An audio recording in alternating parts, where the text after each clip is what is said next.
Well, it finally happened. Late last night, the 45th President of the United States, Mr. Donald J. Trump, was officially indicted by a Manhattan grand jury. This makes Trump the first president to be impeached twice, the first president to be raided by the FBI, the first president to be wiretapped prior to taking office, the first president to be banned from social media, and now the first president to face criminal charges. Now, in terms of what these specific charges are, at this very moment, the specifics have yet to be made public. The felony indictment will remain under seal until at least Tuesday, when President Trump is set to be arraigned, which will include both fingerprinting him as well as taking his official mugshot. However, what we do know is that the felony indictment includes 34 counts of falsifying business records, most likely having to do with the hush money payments that President Trump's lawyer made in 2016. Now, this indictment presents both positives and negatives for President Trump. On the negative side is the fact that this is happening in Manhattan of all places, meaning that if this goes to trial, he will have to face a jury pool selected from people in Manhattan, who, just for your reference, voted 86% in favor of Joe Biden. In 2020, Trump only received 12% of the vote here. And so whether an impartial jury will be able to be formed is a real question. Now, the positive for President Trump here is that this trial might not even make it to the point of having to select a jury. The indictment might just be thrown out by the judge.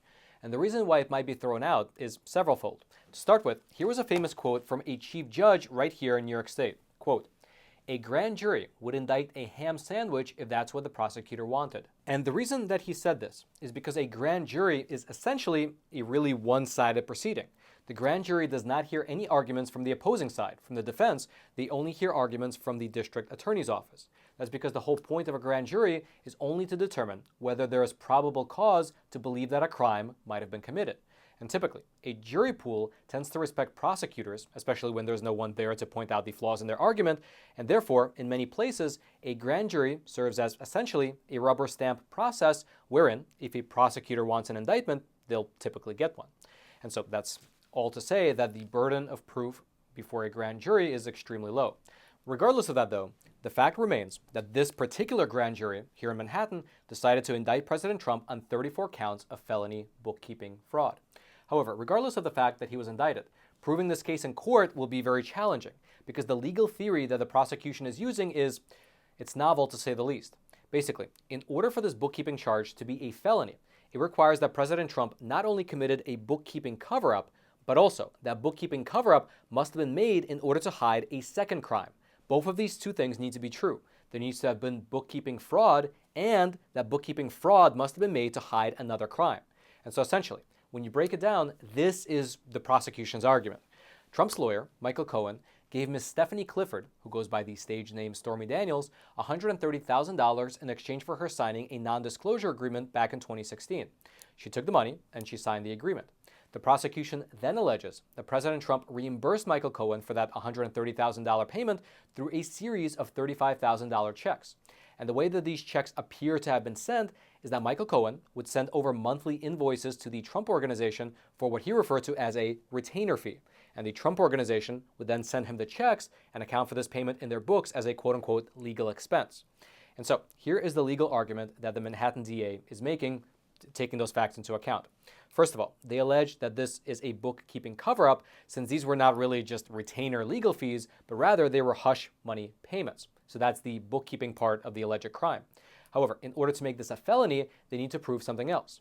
The second part of the district attorney's argument is that these hush money payments, these payments that were covered up, weren't even really just normal hush money payments, but instead, they were a form of illegal campaign contributions. Essentially, the Manhattan district attorney is arguing that Michael Cohen spent $130,000 in order to pay Ms. Stephanie Clifford so that Trump could ultimately win the election.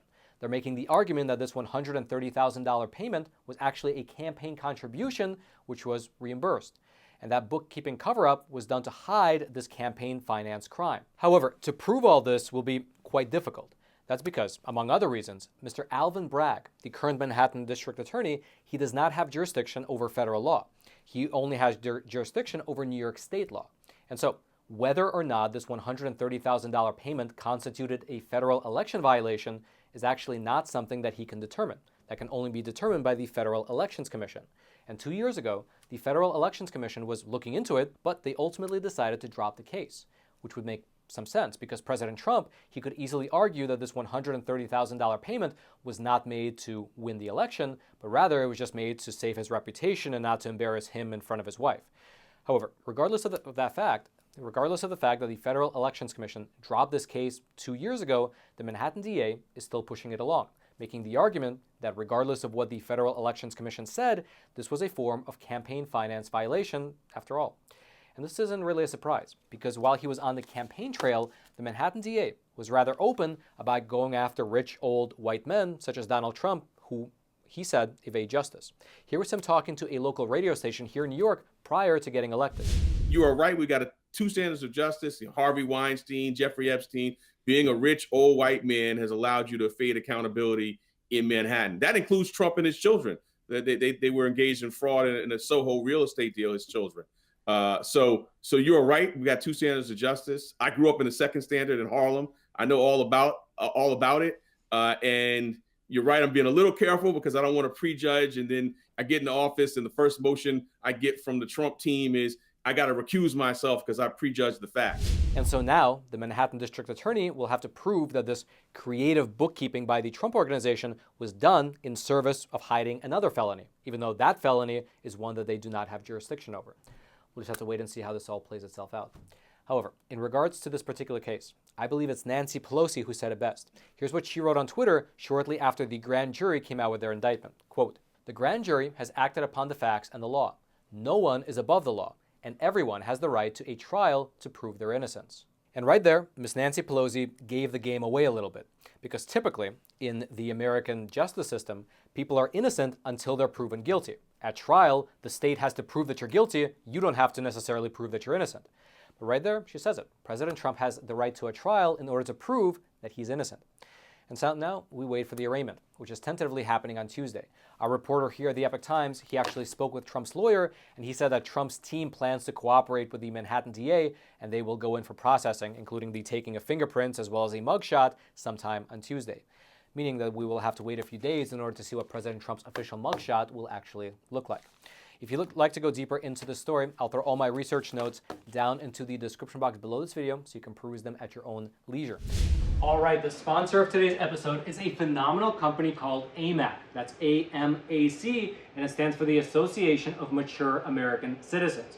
They are quite literally one of the fastest growing conservative organizations in all of America, and you should consider joining for three main reasons. The first is the money-saving benefit, because as a member of AMAC, you get access to a ton of discounts at many different verticals.